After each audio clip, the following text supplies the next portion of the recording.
My dear students, welcome back to my new video. My dear, जैसा कि मैंने आप लोगों से कहा था कि मैं आपको रिवीजन की एक सीरीज लेकर आऊंगा, तो मैंने लगभग 14 डेज का प्लान बनाया है कि 14 दिन में आपका पूरा का पूरा सिलेबस अकाउंट्स का मैं कवर कराने का प्रयास करूंगा। एक बात थोड़ी सी स्टार्ट करने से पहले मैं आपको बता देना चाहता हूं कि जब हम इस सीरीज को पूरी की पूरी स्टार्ट करेंगे, इससे पहले आपका पूरा सिलेबस यूट्यूब पर पड़ा हुआ है। आप यूट्यूब से सारा का सारा, मेरे चैनल से ही सारा का सारा आप सिलेबस अपना कवर कर सकते हैं। साथ ही साथ जो जो टॉपिक्स, ये तो आपको ही पता है 14 दिन में अगर मैं सिलेबस को करा रहा हूं तो बहुत शॉर्ट तरीके से करा रहा हूं। अगर आप फर्स्ट टाइम पढ़ रहे हो तो उसके लिए आपको बहुत दिक्कत आने वाली है, क्योंकि पूरा का पूरा 80 मार्क्स का सिलेबस 14 दिन में कराना नेक्स्ट टू इम्पॉसिबल है। पर हां, जो स्टूडेंट्स ऑलरेडी कर चुके हैं और एक तरीके से दिमाग में खिचड़ी बन गई है या फिर अब रिवीजन कैसे करें, इस बात को लेकर बड़ा डाउट रहता है आपके माइंड में, तो उसके लिए मैंने 14 डेज की सीरीज तैयार की है। आप इसको इस तरीके से ही प्रेजेंट करना। मैंने हर दिन का एक टारगेट डिसाइड किया कि मैं कितने कितने टॉपिक कराने वाला हूं, और उस हिसाब से चाहे वीडियो आधे घंटे की बने, चाहे 1 घंटे की, 1.5 घंटे की, 2 घंटे की, डजंट केयर्स, मैं वन शॉट वीडियो एक पर्टिकुलर सीरीज में बनाने वाला हूं। ये एक तरीके की हम प्लेज ले रहे हैं कि 14 दिन की हमारी ये प्लेज रहने वाली है कि हम 14 दिन में पूरा का पूरा सिलेबस कंप्लीट करने का पूरा प्रयास करेंगे। ठीक है जी। तो माय डियर, आज हम कंटिन्यू करते हैं। एक चीज और मैं आपको बताऊं, डिस्क्रिप्शन में जो जो टॉपिक मैं पढ़ा रहा हूं, डिस्क्रिप्शन में आपको उनके डिटेल्ड डिस्कशन की वीडियोस का लिंक मिल जाएगा। अगर इन टॉपिक्स को आपको डिटेल में पढ़ना है तो आप डिस्क्रिप्शन में उसे क्लिक करेंगे तो आपको या तो पर्टिकुलर प्लेलिस्ट मिल जाएगी या फिर वो पर्टिकुलर वीडियो मिल जाएगी। ठीक है जी। तो स्टार्ट करते हैं आज की क्लास। ठीक है, तो माय डियर, जैसा कि मैंने आपसे कहा कि पार्टनरशिप की स्टार्टिंग हम लोग करेंगे। पार्टनरशिप आपका 36 मार्क्स का आता है, 36 नंबर की आपकी पार्टनरशिप है, तो हम इसको बहुत जल्दी से कवर करने का प्रयास करेंगे। पार्टनरशिप क्या होता है? पहली बात तो पार्टनरशिप एक आपका एक्ट है, 1932 में एक्ट बना है, एमसीक्यू में आ जाता है कि इंडियन पार्टनरशिप एक्ट 1932 के तहत इसके अंदर डिस्कशन होता है। ठीक है, उसके बाद क्या कहा गया? एग्रीमेंट बिटवीन पर्संस, जो लोग एग्रीमेंट करते हैं, कम से कम 2 बंदे चाहिए पार्टनरशिप के लिए। अगर 2 बंदे नहीं तो पार्टनरशिप एग्जिस्ट नहीं करती। अगर पार्टनरशिप में 2 बंदों से कम रह जाते किसी भी सिचुएशन में, चाहे एक्सीडेंटल केस हो या कोई भी कारण हो, मैंने कहा 3 पार्टनर्स में 2 पार्टनर चले गए, एक पार्टनर रह गया, तो पार्टनरशिप फॉर्म नहीं बचती, फिर वो अपने आप बंद हो जाएगी। ठीक है जी, तो उसे डिसोल्यूशन कहा जाता है। तो मैंने आपसे कहा कि जब पर्संस आपस में एग्रीमेंट करते हैं, किस चीज का एग्रीमेंट करते हैं? एग्री टू शेयर प्रॉफिट या लॉसेस, जो भी चीज होती है, बाय ऑल और any of them acting for all, मतलब बिजनेस कर रहे हैं या तो सारे मिलकर बिजनेस कर रहे हैं या फिर एक बंदा बिजनेस कर रहा है लेकिन वो बाकी सबके बराबर का बिजनेस कर रहा है। ऐसा होता है कि बिजनेस में भी आपके कई तरीके के पार्टनर्स होते हैं, डोमिनेंट पार्टनर्स होते हैं, स्लीपिंग पार्टनर्स होते हैं जो सिर्फ पैसा लगा देते हैं और बिजनेस में रेगुलर नहीं आते। एक होता है एक्टिव पार्टनर जो रेगुलर बिजनेस में आता है, डे टू डे एक्टिविटीज में डील करता है। तो इस तरीके से अगर वो कोई भी काम करता है तो ये माना जाता है कि जो अदर पार्टनर्स इस फर्म के हैं वो सारे के सारे वो डिसीजन ले रहे हैं। ठीक है जी। तो पार्टनर बाउंड होते हैं, एक दूसरे से जुड़े हुए होते हैं। अगर एक पर्टिकुलर पार्टनर डिसीजन लिया तो माना जाता है कि बाकी सभी पार्टनर्स ने डिसीजन मिलकर लिया है। ठीक है जी। इसके बाद मैंने आपसे कहना है अगला टॉपिक कि पार्टनरशिप डीड क्या होती है। पार्टनरशिप डीड क्या होती है? माय डियर, एक लीगल डॉक्यूमेंट होता है। क्या होता है? एक important legal document which defines relationship among the partners. जो पार्टनर्स होते हैं तो ये क्या करते हैं? ये आपस में एक एग्रीमेंट करते हैं। ऐसा है, एग्रीमेंट करना कोई जरूरी नहीं है, ओरल भी हो सकता है, रिटन भी हो सकता है, लेकिन रिकमेंडेड है कि आप रिटन में लें। अगर रिटन में करते हैं तो आगे कभी फ्यूचर में झगड़ा नहीं होता। जब हम कभी ओरल करते हैं तो स्टार्टिंग में सब कुछ नॉर्मल चलता है, लेकिन एक पर्टिकुलर टाइम पीरियड के बाद क्या होता है कि आपका वो पर्टिकुलर बिजनेस बेकार हो जाता है, किसी भी बात को लेकर झगड़ा हो जाता है। और अगर झगड़ा होता है तो उस केस में क्या होता है कि या तो बिजनेस बंद हो जाएगा या फिर उल्टा सीधा पेमेंट किया जाता है। तो इस चक्कर में सही यही होता है कि आप बैठकर इसको रिटन में करें। तो क्वेश्चन यहां से आता है कि क्या कंपलसरी है कि आपकी पार्टनरशिप डीड रिटर्न में ही होनी चाहिए? नहीं जी, कंपलसरी बिल्कुल नहीं है। आप ओरल भी बना सकते हैं और रिटर्न भी कर सकते हैं। ठीक है जी, वर्बल और रिटर्न दोनों हो सकते हैं, कोई ऐसा इशू नहीं है। साथ ही साथ पार्टनरशिप डीड क्या होती है? एक लीगल डॉक्यूमेंट होता है, एक कागज का टुकड़ा होता है, एक डॉक्यूमेंट होता है जिसके अंदर सारी डिटेल्ड डिस्कशंस होती हैं कि पार्टनर्स क्या क्या मतलब करने वाले हैं। अब पार्टनर्स के दिमाग में क्या आता है? कुछ भी आ सकता है, लेकिन जो कॉमनली है जैसे interest on capital, interest on drawing, salary कितनी लोगे, कमीशन कितना लोगे, इस टाइप के छोटे मोटे डिस्कशंस होते हैं, इनके बारे में वहां बातचीत होती है कि यार एक एक्टिव पार्टनर है वो रेगुलर काम कर रहा है और एक स्लीपिंग पार्टनर है जो घर में पड़ा हुआ है,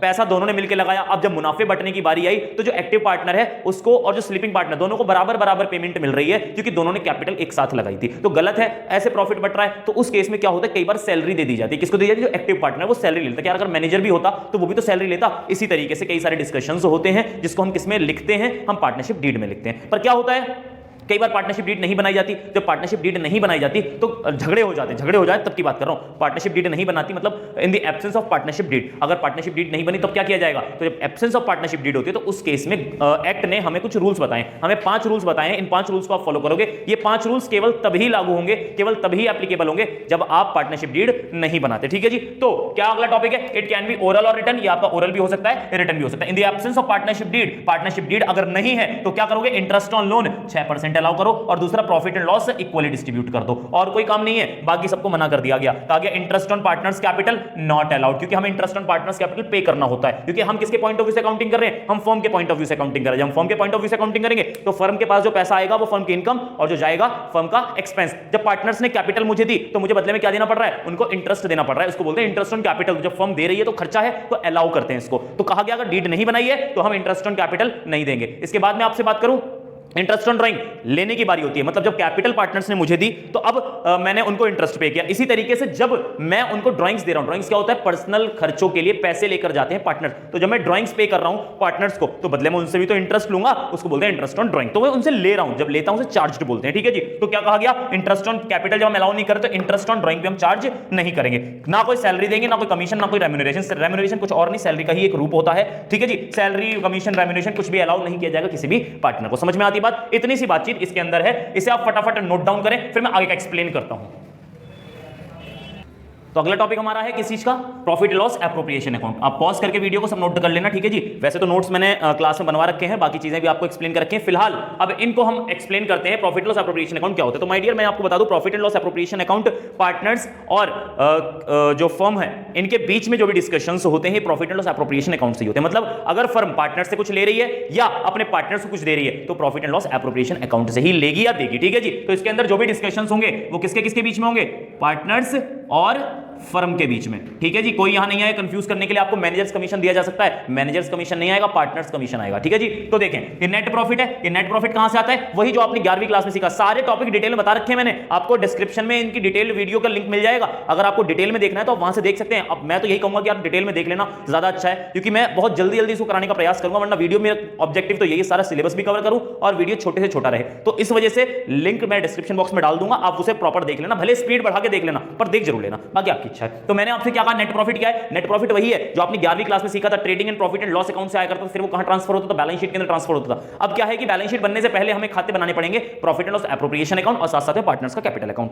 इसमें क्या होता है कि जब नेट प्रॉफिट आपका आता है प्रॉफिट एंड लॉस से, वो डायरेक्ट आपका बैलेंस शीट में ना जाके पहले वो जाता है प्रॉफिट लॉस एप्रोप्रिएशन अकाउंट में, उसके बाद वहां से होता हुआ पार्टनर्स कैपिटल अकाउंट में, और उसके बाद सीधा बैलेंस शीट में, मतलब दो अकाउंट बीच में आ जाते हैं, ठीक है। तो मैंने क्या कहा, नेट प्रॉफिट आपका आया, ये आपका profit and loss appropriation account nominal account होता है, डेबिट में सारे खर्चे और क्रेडिट में सारी इनकम। भाई इंटरेस्ट ऑन ड्राइंग क्या होता है, जब मैं पार्टनर से ले रहा हूं तो फर्म की तो इनकम है ना, हम किसके पॉइंट ऑफ व्यू से बात कर रहे हैं, हम फर्म के पॉइंट ऑफ व्यू से बात कर रहे हैं, हम अकाउंटेंट फर्म के हैं, किसी पार्टनर के अकाउंटेंट नहीं है। तो हमारे पास क्या हो रहा है, इंटरेस्ट ऑन कैपिटल आ रहा है, तुम्हारी इनकम है, क्रेडिट में डाल दिया। सैलरी कमीशन पार्टनर को दिया जा रहा है तो खर्चा है, डेबिट में डाल दिया। इंटरेस्ट ऑन कैपिटल डेबिट में डाल दिया, खर्चा है। ट्रांसफर टू रिजर्व, अगर रिजर्व भी डाले तो ये भी एक खर्चा माना गया है, और इसके बाद आप इसको भी इधर मूव कराएंगे। उसके बाद हो सकता है आपको प्रॉफिट हो जाए, हो सकता है आपको लॉस हो जाए, बैलेंसिंग फिगर से आपको पता चलेगा। अगर प्रॉफिट होता है तो पार्टनर्स के कैपिटल पार्टनर्स के प्रॉफिट शेयरिंग रेशियो में आप बांट दें, अगर दे रखा है तो उसमें डालें, नहीं दे रखा तो इक्वली डिस्ट्रीब्यूट करना है, ठीक है जी। तो आप उसमें बांट के कहां मूव करा दें, कहां ट्रांसफर कर दें, पार्टनर्स के कैपिटल अकाउंट में। और इसी तरीके से अगर लॉस आता है, ये फिगर ज्यादा है ये कम है तो लॉस आ जाएगा, ये फिगर ज्यादा है ये कम है तो प्रॉफिट आ जाएगा। तो अगर लॉस आता है तो लॉस भी आपका पार्टनर्स के कैपिटल अकाउंट में डिस्ट्रीब्यूट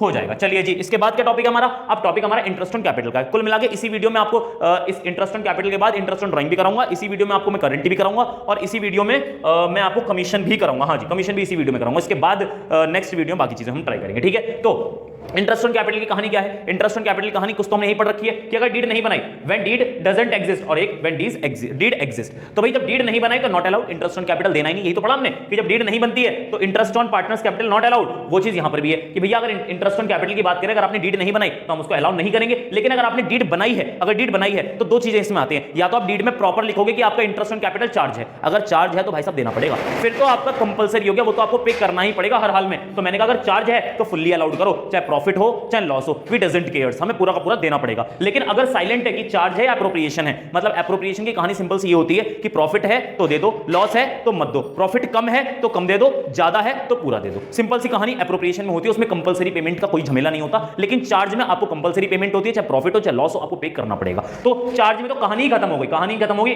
फुल्ली अलाउड बोलेंगे इसमें, आप इंटरेस्ट ऑन कैपिटल पूरा दे दोगे। अगर क्वेश्चन में साफ साफ लिखा होगा कि आपके इंटरेस्ट ऑन कैपिटल चार्ज है तभी आप उसे चार्ज मानेंगे, अगर नहीं बता रखा तो आप उसे एप्रोप्रिएशन मानेंगे। मानेंगे। अब मैंने कहा अगर आपका एप्रोप्रिएशन है, कुछ नहीं कह रखा तो हम क्या मानेंगे उसको हम एप्रोप्रिएशन मानेंगे, लिखना रह गया। अगर कुछ नहीं बता रखा तो हम उसको क्या मानेंगे, एप्रोप्रिएशन मानेंगे। ठीक है जी। तो अगर एप्रोप्रिएशन में लॉस हो जाता है तो आप इंटरेस्ट ऑन कैपिटल अलाउ नहीं करोगे। अगर प्रॉफिट हो जाता है तो प्रॉफिट भी दो तरीके से होते हैं, या तो सफिशिएंट प्रॉफिट या आपका इनसफिशिएंट प्रॉफिट। सफिशिएंट प्रॉफिट कैसे, मैंने कहा मान लीजिए इंटरेस्ट ऑन कैपिटल 20,000 देना है और आपको इंटरेस्ट ऑन कैपिटल देने से पहले प्रॉफिट कितना है, 25,000 का है। तो माय डियर 25,000 का प्रॉफिट है, इंटरेस्ट ऑन कैपिटल 20,000 देने, तो इंटरेस्ट ऑन कैपिटल देने के बाद भी 5,000 रुपए का प्रॉफिट आपको बच जाएगा। तो इसका मतलब सफिशिएंट प्रॉफिट है कि इंटरेस्ट ऑन कैपिटल देता हूं उसके बाद ही मुझे प्रॉफिट मिल रहा है, बिल्कुल मिल रहा है। लेकिन अगर मान लीजिए मैं कह दूं यहां पे कि आपको इंटरेस्ट ऑन कैपिटल देना 20,000 रुपए, लेकिन अगर प्रॉफिट आपके पास है 15,000 रुपए, मतलब इंटरेस्ट ऑन कैपिटल देने से पहले प्रॉफिट 15,000 रुपए का था, लेकिन जैसे ही आपने इंटरेस्ट ऑन कैपिटल देने की बात की तुरंत आप 5,000 के लॉस में चले जाओगे। इसको बोलते हैं इनसफिशिएंट प्रॉफिट। ठीक है जी। डिस्क्रिप्शन में आपको इसका भी डिटेल डिस्कशन का वीडियो मिल जाएगा। तो मैंने क्या कहा, सफिशिएंट तो जैसा आपको अलाउ करना पूरा अलाउ करो, कोई प्रॉब्लम वाली बात ही नहीं है। लेकिन ये थोड़ा ध्यान रखिएगा, अगर इनसफिशिएंट है तो जो प्रॉफिट आपका है मतलब इंटरेस्ट ऑन कैपिटल के नाम से ही वो आपको कैपिटल रेशियो में डिस्ट्रीब्यूट कर देंगे। मैंने इसका क्वेश्चन आपको करा रखा है, आप चाहें तो डिस्क्रिप्शन में आपको उसका लिंक मिलेगा, आप उसे कर डालिएगा। ठीक है जी। मैं इससे आगे की चीजें लिखता हूं। ठीक है जी। भैया एक चीज बतानी रह गई थी, मैंने लिख भी रखा था, interest on capital shall always be calculated on opening capital. My dear, capital आपकी ओपनिंग होती है स्टार्टिंग में। इस ओपनिंग कैपिटल में क्या होता है, इस ओपनिंग कैपिटल में आपकी एडिशनल कैपिटल प्लस हो जाती है।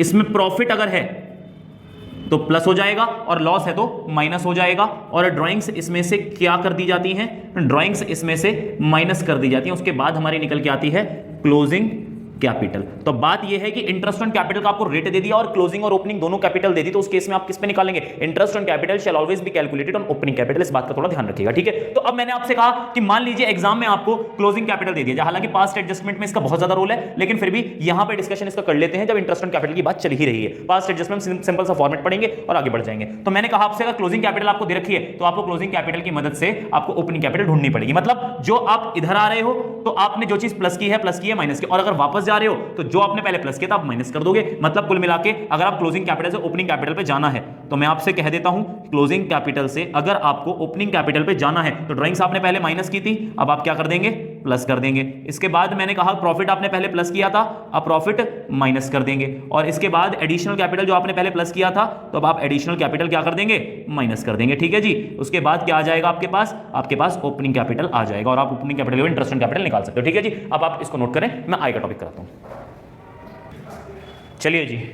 तो अब हमारे अगले 3 टॉपिक है हमारे main commission to partner, interest on partner's loan, rent payable to partner और गारंटी ऑफ प्रॉफिट। ठीक है जी। बाकी टॉपिक हम नेक्स्ट वीडियो में करेंगे। पहले मैं आपको बता दूं कमीशन टू पार्टनर जो होता है माय डियर, अगर सेल्स के ऊपर है परसेंटेज में, अगर फिक्स है तो फिक्स आप पे कर दो, डेबिट में डाल के बात खत्म हो गई। अगर आपका सेल्स पे है तो आप सेल्स पे बड़े प्यार से निकाल दो। रायता फैलता है जब आप प्रॉफिट की बात करते हो, ज्यादातर एग्जाम में यही चीजें आती हैं। माय डियर, अगर प्रॉफिट के ऊपर आपको कमीशन निकालना है तो बिफोर चार्जिंग वाला तो बहुत आसान है, आप सीधा रेट लगाओ और बात खत्म, कमीशन आपके हाथ में। लेकिन आफ्टर चार्जिंग के केस में क्या करें, तो माय डियर अब इतना टाइम तो है नहीं कि मैं आपको पूरा लॉजिक समझाऊं। लॉजिक समझना हो तो वीडियो का लिंक आपको डिस्क्रिप्शन बॉक्स में मिल जाएगा, आप डिटेल में पढ़ लेना। लेकिन फिलहाल मैं यहां पर आपको मैं क्रिस्पी फॉर्म में चीजों को समझाने का प्रयास करूंगा, सिर्फ आपको फॉर्मूला बताऊंगा, फॉर्मूले से डायरेक्ट आंसर निकाल सकते हैं। ठीक है जी। तो क्या है हमारा कमीशन टू पार्टनर, अगर प्रॉफिट पे निकाला बिफोर चार्जिंग सच कमीशन, मतलब कमीशन माइनस करने से पहले वाले प्रॉफिट पे अगर निकालने की बात है, क्वेश्चन में लिखा हुआ होगा कि बिफोर चार्जिंग है आफ्टर चार्जिंग है, कुछ नहीं कह रखा तो आप बिफोर मानेंगे और सीधा आराम से नेट प्रॉफिट जो भी आपका है उस पर रेट लगाएंगे और बात खत्म, रेट डिवाइड बाय 100 आपका आंसर आ जाएगा। लेकिन अगर स्पेशल बताएगा कि आफ्टर चार्जिंग सच कमीशन, तो उस केस में क्या किया जाए, तो नेट प्रॉफिट पे ही निकलेगा, लेकिन multiply by rate divide by 100 plus rate. अगर मैंने कहा मान लीजिए 5% है और प्रॉफिट मान लीजिए 10,000 है, तो अगर बिफोर चार्जिंग है तो 10,000 5% का रेट है, निकाल दो। ये किस केस में है, बिफोर वाले केस में। लेकिन अगर मैं कहूं आफ्टर वाले केस में हो तो आफ्टर वाले केस में क्या करेंगे, तो प्रॉफिट तो वही 10,000 है, multiply by 5 divide by 100 plus rate कितना है 5, तो 105 हो जाएगा। आपका आंसर आपके हाथ में होगा। ठीक है जी। इतना करके हमारा ये टॉपिक भी ओवर होता है। अगर आपको डिटेल में देखना है तो डिस्क्रिप्शन में आपको लिंक मिल जाएगा। इसके बाद कहा गया इंटरेस्ट ऑन पार्टनर्स लोन और rent payable to interest on partner's loan और रेंट पेबल टू पार्टनर। इसका मैं लिंक नहीं डालूंगा आपको डिस्क्रिप्शन में डिटेल में, क्योंकि इसमें कुछ ज्यादा है भी नहीं खासा। बेसिकली होता क्या है कि इंटरेस्ट ऑन पार्टनर्स लोन क्या होता है भाई, एक तरीके की लायबिलिटी होती है। जब मैं आप profit and loss appropriation account का डिटेल वीडियो देखेंगे, अगर एब्सेंस ऑफ पार्टनरशिप डीड का डिटेल वीडियो देखेंगे, तो वहां पर मैंने बता रखा है कि आपका 6% क्यों अलाउ किया गया है। माय डियर, एक लायबिलिटी होती है, आपको देना होता है, क्योंकि आपके पार्टनर ने जरूरत में आपकी मदद की, आपको लोन प्रोवाइड किया। अगर आप उन लोगों को पेमेंट नहीं करेंगे तो वो आपको दोबारा फ्यूचर में लोन प्रोवाइड नहीं करेंगे। तो उस केस में क्या होता है कि एक चार्ज होता है, आपको पे ही पे करना पड़ता है। अगर मान लीजिए पार्टनर ना देते तो आप बैंक से लोन लेते, और बैंक से लोन लेते तो आपकी फिक्स लायबिलिटी पे करनी पड़ेगी, उसको थोड़ी ना आप नेगोशिएट कर लोगे। तो वही वाली बात है कि इसमें अगर मैं बात करूं पार्टनर्स लोन तो एक चार्ज होता है, ठीक है जी, it is a charge against profit, और वही हाल है रेंट पेबल। भाई साहब अगर पार्टनर ने आपको मकान, दुकान या बिल्डिंग अगर दे रखी है और उसके बाद कहा है आपसे कि रेंट पे करो टू पार्टनर, तो उस केस में क्या होगा, उस केस में क्या होगा, रेंट पेबल टू जो पार्टनर है उस रेंट पेबल को भी आप चार्ज ही मानेंगे, ठीक है जी, आप उससे रोक नहीं से, प्रॉफिट हो चाहे ना हो आपको देना पड़ेगा। तो वही कहा it is a charge against profit, पे आपको करना ही करना पड़ेगा हर हाल में। अब माय डियर एप्रोप्रिएशन अकाउंट में तो आएगा नहीं है, क्यों, जो चार्ज वाली चीज होती है एप्रोप्रिएशन में नहीं आती है, कहां आती है, प्रॉफिट एंड लॉस अकाउंट में। प्रॉफिट एंड लॉस जो एप्रोप्रिएशन से पहले अकाउंट बनता है, प्रॉफिट लॉस एप्रोप्रिएशन अकाउंट से पहले बनता है आपका trading and profit and loss account. तो अगर इस तरीके का चार्ज होता है इंटरेस्ट ऑन पार्टनर्स लोन या फिर रेंट पेबल टू पार्टनर,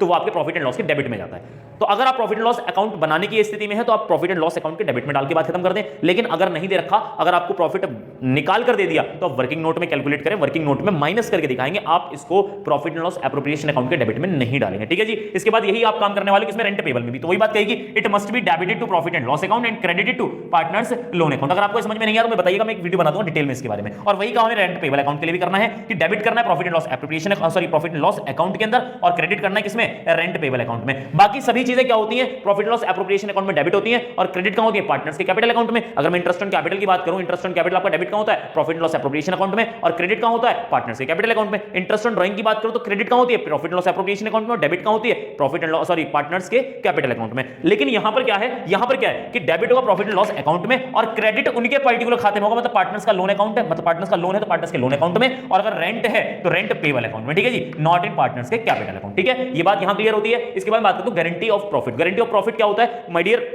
कई बार क्या होता है बिजनेस के अंदर, जो नए पार्टनर या एग्जिस्टिंग पार्टनर, कई बार क्या होता है बिजनेस में अचानक लॉस हो रहा है लेकिन आने वाले टाइम में प्रॉफिट होने की उम्मीद है। अब पार्टनरशिप को बचाने के लिए क्या होता है कि जो एग्जिस्टिंग पार्टनर्स होते हैं वो कई बार क्या करते हैं कि उसमें से मान लो 3 पार्टनर, 3 में से 2 पार्टनर तो ठीक है बैठे हुए, ठीक है प्रॉफिट होगा, लेकिन एक पार्टनर ने अपना जो जिसे कहते हैं ना कि सब्र जो होता है, सब्र उनका खो गया, उन्होंने कहा यार मैं तो जा रहा हूं फर्म को छोड़ के। तो उस केस में सबको पता है कि अगर पार्टनर जाएगा तो नुकसान होगा, तो उस केस में क्या किया जाए, उसे रोका कैसे जाए। तो जो बाकी पार्टनर्स हैं उसे कहते हैं भाई काम कर, तुझे प्रॉफिट होगा।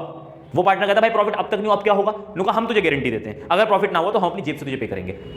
मतलब गारंटी किसको दी जा सकती है, एग्जिस्टिंग पार्टनर को भी दी जा सकती है और नए पार्टनर को भी दी जा सकती है। मतलब मुझे फंड्स की नीड जरूरत है और मैंने पार्टनर को बुलाया है, मतलब एडमिशन करवाना है। जब नया पार्टनर मेरी फर्म में आएगा तो फिर वो क्या करेगा, वो शर्त कुछ रख सकता है। मान लीजिए मेरे बिजनेस में प्रॉफिट बहुत कम हो रहा है तो उसने कहा भाई कम से कम मुझे इतने रुपए का प्रॉफिट चाहिए, अगर इतने रुपए का प्रॉफिट नहीं मिलता है तो फर्म से चला जाऊंगा। तो पार्टनर जो होते हैं, एग्जिस्टिंग पार्टनर जो होते हैं, या तो सारे ही या उनमें से कोई पर्टिकुलर पार्टनर गारंटी दे सकता है। माय डियर, अगर सारे पार्टनर आपको मतलब गारंटी देते हैं तो अगर लॉस होता है तो वो, अगर लॉस होता है ध्यान रखिएगा, अगर लॉस होता है तो लॉस कौन सा होगा, मान लीजिए 25,000 की गारंटी दी है, प्रॉफिट हुआ 20,000 का, तो उसके 5,000 की जो डेफिशिएंसी है इसकी भरपाई कौन करेगा, जिस बंदे ने गारंटी दी। अगर सभी पार्टनर्स ने गारंटी दी है और आपको बता रखा है किस एग्रीड रेशियो में उन्होंने गारंटी दी है, तो उस एग्रीड रेशियो में उनके जेब से ले लिया जाता है। लेकिन मान लीजिए सभी पार्टनर्स ने गारंटी दी है लेकिन बताया नहीं किस रेशियो में, तो जो उनका PSR होगा, प्रॉफिट शेयरिंग रेशियो, उसमें उनको डिस्ट्रीब्यूट कर दिया जाएगा डेफिशिएंसी को। और अगर मान लीजिए किसी पर्टिकुलर पार्टनर ने गारंटी दी है तो पर्टिकुलर पार्टनर ही भी कर देगा। आपको डिटेल डिस्कशन का लिंक डिस्क्रिप्शन बॉक्स में मिल जाएगा, मैंने इसका डिटेल में क्वेश्चन कराया है, पूरा एक्सप्लेन कर रखा है। जरा सी भी दिक्कत हो वहां से कर लेना, पूरा क्लियर हो जाएगा। आपको डिस्क्रिप्शन बॉक्स में इसका लिंक भी मिलेगा। तो क्या कहा गया, गारंटी अ न्यू पार्टनर और एक्जिस्टिंग पार्टनर में be admitted in the firm with minimum guaranteed profit from the business. Business में मिनिमम गारंटीड प्रॉफिट यार इतना तो आपको मिलेगा ही मिलेगा। उस पर्टिकुलर पार्टनर को एडमिशन दे सकते हैं या फिर जो एक्जिस्टिंग पार्टनर उसको भी बात कही जा सकती है। अब गारंटी कौन देता है, द प्रॉफिट में be guaranteed to an existing और न्यू पार्टनर बाय, या तो सभी देंगे मतलब all the remaining partners in agreed ratio. अगर एग्रीड रेशियो नहीं तो उनके प्रॉफिट शेयरिंग रेशियो में होगा, या फिर वन और मोर ऑफ द एक्जिस्टिंग और ओल्ड पार्टनर, या तो मौजूदा पार्टनर एक या उससे ज्यादा पार्टनर मिलकर गारंटी दे सकते हैं। अकेला एक बंदा कहता है चल यार ठीक कोई बात नहीं, कैसी बात कर रहा हम कर देंगे, ठीक है जी। तो ये सब चीजें हमारी गारंटी वाले केस में होती हैं। तो हमने ये कवर किया माय डियर, मैंने एक तरीके से पूरा का पूरा एक चार्ट टाइप का बना रखा है कि मैं कितने कौन कौन से दिन क्या कराऊंगा। तो आज मैंने डे 1 के तौर पे आज मैंने टॉपिक कंप्लीट करा, बेसिक पार्टनरशिप कंप्लीट कराया मैंने, प्रॉफिट लॉस एप्रोप्रिएशन अकाउंट का फॉर्मेट कराया, interest on capital, commission, loan, interest on loan, guarantee, ये करा दिया। नेक्स्ट वीडियो में मैं interest on drawing, partnership account, past adjustment complete कराऊंगा और उसके बाद हमारा फंडामेंटल ओवर। तीसरी क्लास में गुडविल और बाकी सब सैक्रिफाइसिंग रेशियो, बाकी डिटेल डिस्कशन इन सब के बारे में करेंगे। मतलब वो एक करके डिस्कशन करते रहेंगे, ज्यादा बात इसके बारे में नहीं करता हूं, मैंने प्रॉपर बना रखा है। 14 डेज का प्लान है, अगर सब कुछ सही रहा तो हम 14 दिन में अपना पूरा सिलेबस ओवर कर देंगे, ठीक है जी। तो मुझे लगता है आपको वीडियो पसंद आया होगा। भैया अपने फ्रेंड्स को बताएं, वीडियो को लाइक, कमेंट, शेयर, सब्सक्राइब करें। माय डियर, ये वीडियो सिर्फ आप लोगों के लिए बनाई जाए ताकि आप एग्जाम में थोड़े समय में सारा का सारा सिलेबस कवर कर पाए, ठीक है जी। जिसके अकाउंट्स कमजोर है वो इसे जरूर देखें। आप इसमें मार्क्स 100% आप इसमें मार्क्स ज्यादा से ज्यादा गेन कर पाएंगे। जो पहले सोच रहे होंगे हम पास नहीं हो सकते, वो अच्छे मार्क्स से पास हो जाएंगे। और जिसने पहले रिवीजन कर रखा है या पहले क्लास ले रखी है, पूरा का पूरा सिलेबस कंप्लीट है उनका। और अगर दिमाग में थोड़ी सी खिचड़ी बनी हुई है, इन वीडियो को देख के सारी खिचड़ी ओवर हो जाएगी। 90+ लाने में आपको बहुत ज्यादा हेल्पफुल रहेंगी मतलब प्लेलिस्ट जो भी आपकी बनाऊंगा ये 14 डेज की हमारी प्लेज है। तो मिलते हैं नेक्स्ट वीडियो में। Thank you very much, have a nice day.